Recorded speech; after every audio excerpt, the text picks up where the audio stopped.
Sara Duterte. So kailangan pa po bang i-memorize ito? Lahat naman yata ng supporter ng Vice Presidente ang nais ay paalisin sa pwesto ang Pangulo. Bakit? Para pumalit ang Vice Presidente?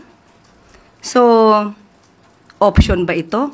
The President is still working and keeps on working for the country. So, hindi po option sa administrasyon, sa Pangulo ang pagbibitiw.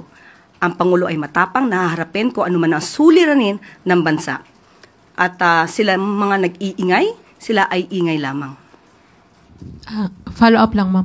Ma'am, while si President Marcos po ang nagsimula nitong pag-investigate dito sa corruption allegations, hindi po nyo ba nakikita na nagbubumirang ito sa kanya at bandang huli siya pa yung talaga mapupuntiran itong investigation na ito? Hindi po natin nakikita nagbubumirang ito, pero ito ang nais ipakita ng mga propagandista, mga destabilizers para mailihis ang issue tungkol sa talagang nasasabing sangkot dito.